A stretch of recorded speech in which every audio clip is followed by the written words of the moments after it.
Allah, Allah, Allah, Allah, ما لنا مولى سوى الله. الله، الله, الله, الله. Assalamualaikum warahmatullahi wabarakatuh. Kembali lagi ke channel kami, Barsid Aswaja TV. Kali ini kita akan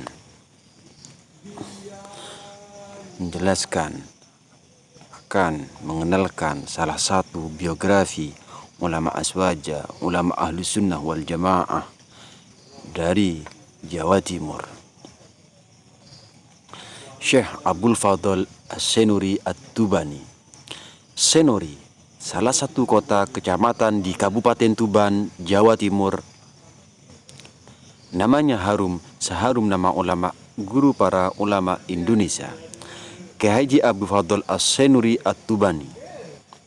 Meski beliau sudah wafat, namanya tidak bisa hilang dari ingatan semua orang. Bahkan berkat beliau, nama Senuri juga ikut harum. Kiai Fadl memang fenomenal, kisahnya dari kecil hingga besar sebagaimana yang dituturkan oleh putra pertamanya, Kiai Haji Abdul Jalil, selalu menarik untuk disimak dan ditauladani. Sejak kecil, Mbah Dol, begitulah beliau biasa dipanggil, sudah menampakkan keanehannya dibanding dengan anak-anak seusianya.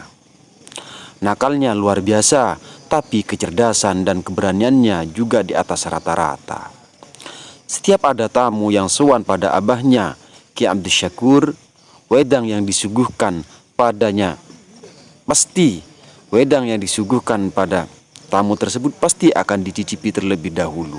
Bak seorang guru yang memberi barokah pada santrinya. Beliau suka bermain di markas Belanda yang ada di depan rumahnya. Dengan gaya yang beliau bisa bercengkrama dengan para londo total. Tak heran bila beliau sudah mampu berbahasa Belanda dengan fasih. Di saat usianya baru 9 tahun, sudah hafal Al-Quran dalam waktu 2 bulan. Padahal rata-rata orang menghafal Al-Quran itu butuh waktu 3-4 tahun. 15 juz yang awal ditempuh dalam 1 bulan. Setiap 1 juz dibaca 3 kali dalam 1 jalsah dan langsung hafal. Dan 15 juz yang akhir juga ditempuh 1 bulan dengan metode setengah juz dibaca 3 kali dan langsung hafal. Beliau ketika kecil sering nguping saat abahnya membaca kitab bersama santri-santri. Bila sang abah sudah selesai, gantian beliau yang membaca kitab yang sama sambil menerangkan isinya persis seperti keterangan abahnya.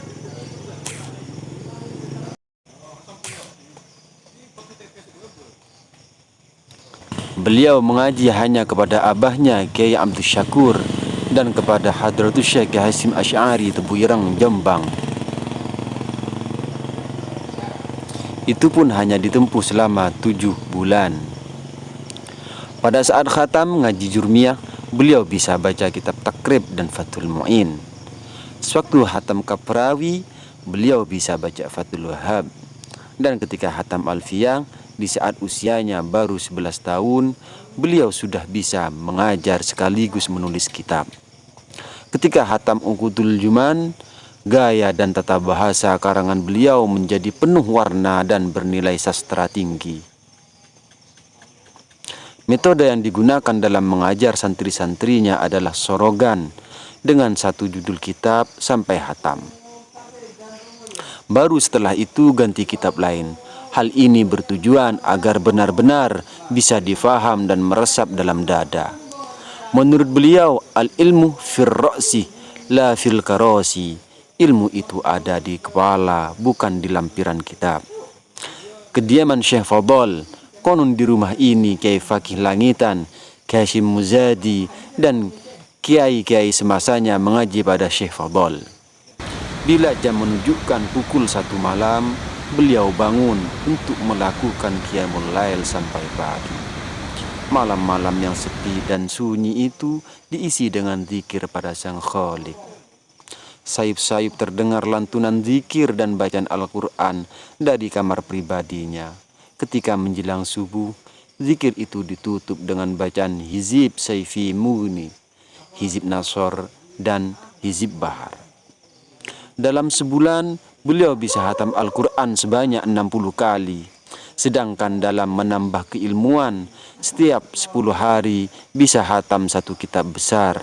Itu pun dalam keadaan setengah hafal isinya. Hal ini terbukti bila ada persoalan, beliau mampu menunjukkan jawaban disertai takbirnya. Bagi beliau, seakan-akan tidak ada masalah yang muskil apalagi mauquf. Sehingga Kiai Haji Maimun, pengasuh pondok pesantren Al-Anwar Sarang, menjulukinya dengan sang kamus berjalan. Bila melakukan sholat selalu di awal waktu. Dalam memberi mau'idhah atau khutbah, beliau bersikap serius namun mengena dan menyentuh perasaan. Sehingga para pendengarnya dibuat hening dan tak jarang menangis terseduh-seduh karena terbawa perasaan. Kendati demikian, Mbah Dol juga manusia biasa, punya anak dan keluarga yang butuh untuk dinafkahi. Oleh sebab itu, beliau juga bekerja untuk mencukupi kebutuhannya. Berbagai pekerjaan yang pernah dilakukan dan dijalaninya antara lain jadi buruh jahit, penjahit, bahkan jualan benang. Ada cerita menarik ketika beliau jualan benang dari daerah Kerek Tuban sampai Sedan Rembang, beliau tempuh dengan jalan kaki sambil memikul benangnya. Sebuah jarak yang sangat jauh dengan beban di punggung yang tidak ringan. Selain itu, beliau juga pernah jualan kain, membuka toko, reparasi sepeda pancal dan sepeda motor, membuat barang-barang elektronik.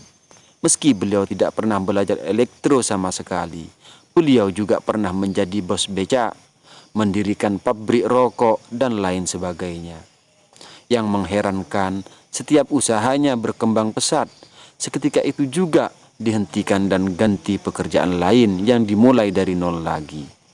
Hal ini semakin menguatkan keyakinan banyak orang bahwa beliau adalah sosok kiai yang zuhud.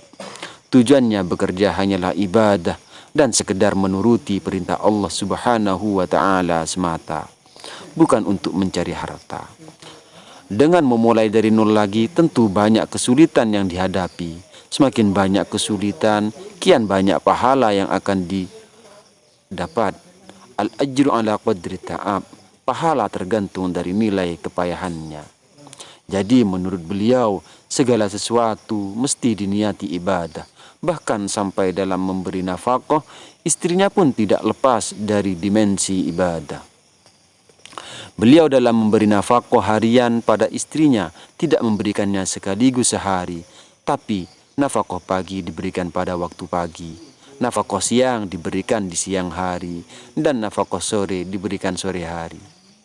Ketika hal itu ditanyakan, jawab beliau, agar banyak niatnya sehingga banyak pula pahalanya. Dalam keseharian, beliau sangat sederhana dan bersahaja.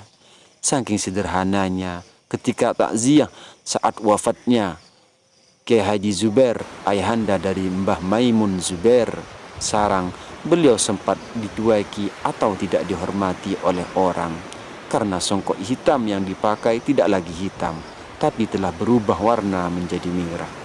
Baju yang dikenakan lusuh hingga orang acuh memandangnya. Orang-orang baru tahu kalau itu adalah Mbah Dol yang sangat terkenal itu, setelah tanpa sengaja Mbah Maimun Zubair memergokinya di tengah jalan. Karuan saja Kiai Haji Maimun langsung menciumi tangan beliau dan menempatkannya pada tempat yang layak. Makam Syekh Fadol sangat sederhana, seperti halnya masa hidupnya yang sangat bersahaja. Puluhan karya tulis yang telah beliau hasilkan, beliau sudah menulis sejak masih remaja. Hanya yang patut disayangkan adalah karya tulisnya banyak yang tidak bisa dimanfaatkan, sebab sebagian ada yang terkena banjir tatkala banjir besar tahun 1971 Masehi melanda Tuban, dan yang sebagian lagi dibawa oleh murid-muridnya yang tersebar di mana-mana sehingga sulit untuk melacaknya sekarang. Beliau dalam mengajar santrinya selalu mengarangkan materi pelajarannya baik yang berbentuk nasar maupun nadhom. Setelah selesai, kitab karangannya diberikan pada muridnya yang mengaji. Di antara karangan beliau yang sudah beredar adalah Tashilul Masalik Syarah Alfiyah Ibnu Malik, Kashfut Tabarih fi Salatit Tarawih, Ahli Musamarah fi Bayani Awliya'il Asyrah, Durrul Farid fi Ilmi Tauhid ala Jauhari Tauhid, dan beberapa karangan yang belum selesai seperti Nadham Bahjatul Hawi, Nadham Jam'ul Jawami. Begitulah ulama-ulama kita, ulama Nusantara, tidak kalah hebatnya dengan ulama-ulama Timur Tengah. Beliau mempunyai karangan yang begitu banyak.